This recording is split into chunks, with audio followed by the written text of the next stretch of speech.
Well, Shabbat Shalom. So nice to see you all. I will always remember the first day of Professor Michael Marmer's class at Hebrew Union College, Jerusalem, when he stood at the front of the room and asked us students, what does it mean to be a Reform Jew? And as Reform Jews who believe in autonomy and choice, what does it mean to do a mitzvah, to fulfill a commandment? Who or what is commanding us, and to whom or what are we obligated? Professor Marmer's questions truly blew my mind. I was both stunned by their deceptive simplicity, but also overwhelmed by their tremendous complexity. As notions of obligation and responsibility and autonomy swirled in my brain, I realized these questions were not just academic, they were foundational. And for me, completely transformative. As a young rabbinical student, I was thunderstruck by this shift of religious orientation, by these questions that made me rethink my commitments, my practice, and honestly, my faith as a whole. Growing up, I had rarely thought about religious obligation or commandedness. Even as an enthusiastic participant in many aspects of Jewish life, these words were simply not part of my Jewish vocabulary. And the frame of my Jewish life, while incorporating ideas of tradition and history and continuity, did not emphasize ideas of obligation or duty. I had little experience with a Judaism that was informed by obligation. Or to say it another way, a Judaism that was lived in response to something, because when we are obligated to something or someone. I had always felt like my Judaism was a choice made independently, and that my family's particular observances and customs were a result of our choices. The way I saw it, we practiced as we wanted and how we wanted. And most definitively, we drove our Judaism. It did not drive us. But sitting in Professor Marmer's class all those years ago, I suddenly felt unsettled. Like so much of what I knew and understood about Judaism was not wrong. And by the way, it's still not wrong. Autonomy is still a very important piece of my Jewish identity. It wasn't wrong, but it was incomplete. In that moment, I realized my Jewish life was missing a very important element, that presence of obligation. Obligation creates relationship. Obligation demands response. Obligation deepens our commitments and strengthens our sense of belonging. The Judaism I had been living was cut off in some ways from a tradition and a community and a God that was reaching for me and asking things of me. Now, my struggles were neither unique nor novel. Reform scholars and theologians have wrestled with these ideas for generations. Writing nearly 30 years ago in a book entitled Duties of the Soul, The Role of Commandments in Liberal Judaism, a runaway bestseller, by the way, Rabbi Elise D. Frischman stated, a profound theological struggle that liberal Jews have is to balance being commanded with having autonomy. Rabbi Herbert Braunstein in the same volume wrote, the central credo, if not defining mark of Reform Judaism, is this principle of autonomy. Today, this principle is understood widely amongst Reform Jews simply to mean personal choice in matters of religious observance. Autonomy is by now stated as a given within Reform Judaism. But at the same time, there is also widespread unease with the tension between autonomy on one side and on the other side, this historic sense of obligation to a transcendent authority beyond the self and beyond its individual choices. Troubled by this tension and spurred on by a yearning for a fuller Judaism, I began to immerse myself in the very same questions that so many Reform scholars had asked before me. Questions like, what does obligation mean in a Reform context? What are we missing when we live a Judaism without obligation? Where does my autonomy end and my obligation begin?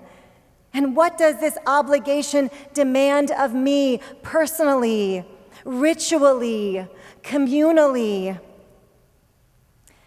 This week, as we open our Torah to Parashat Ekev, a portion intensely concerned with the preservation of Torah and the keeping of God's laws, we find a continuation of this dialogue in a question posed by Moses to the Israelite people. He asks, Ve'ata Yisrael ma Adonai Elohecha sho'el me'imach. And now, O Israel, what does the eternal, your God, demand of you? As the Israelites were preparing to leave the desert to live without Moses and God's constant interventions, as they were preparing to step into an unknown future, Moses asked them, what does the eternal, your God, demand of you? For God chose the Israelites to be a people grounded in righteousness and morality. God brought them out of Egypt and redeemed them from slavery in order to build a sacred partnership. And God gave the Israelites the Torah on the condition that they would accept the responsibility to live by its words and walk in its ways. And so now, as the Israelites move into this next phase of their lives, they must ask themselves, what does the eternal, our God, demand of us?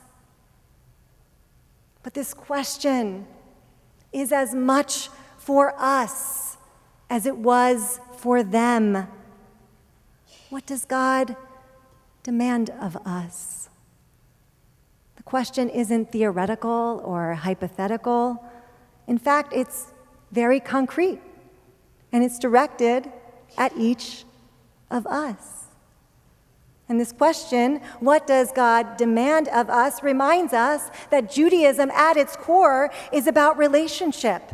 And in this case, our relationship with God. And in this relationship, God has expectations for us regarding our faith, our conduct, our integrity, our morality, our commitment, our sense of justice, our pursuit of righteousness, and so much more.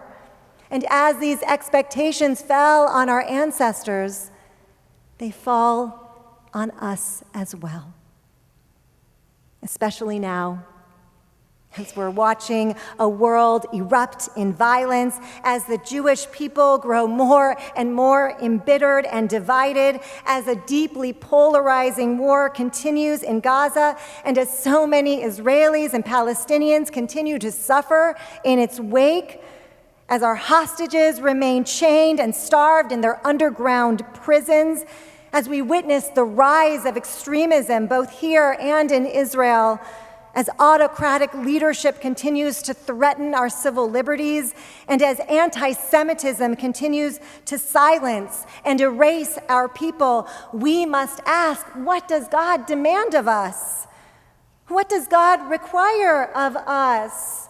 And what are we obligated as Jews who live in relationship with God to do at this terribly fraught and distressing time?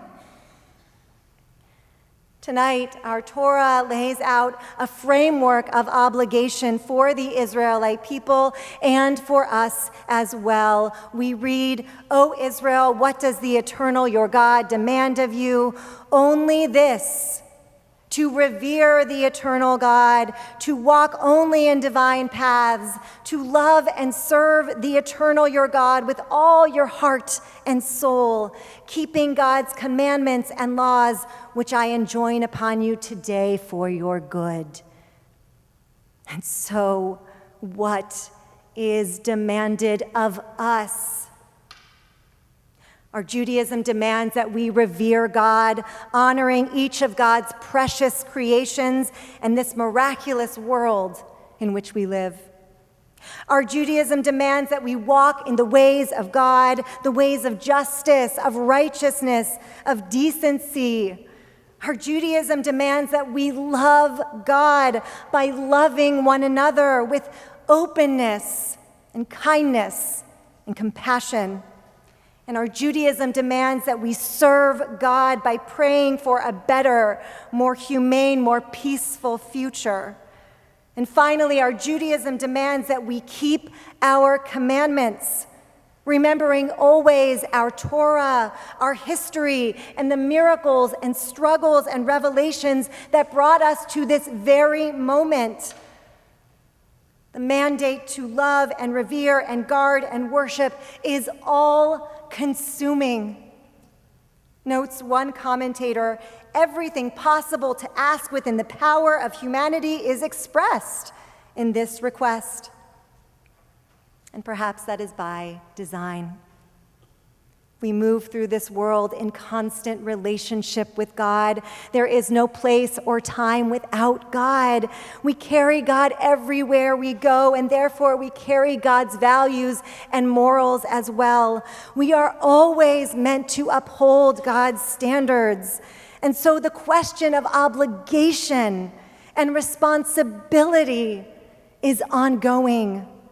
It is part and parcel of how we live and how we engage and how we practice, and it is part of our ever-evolving Jewish identities.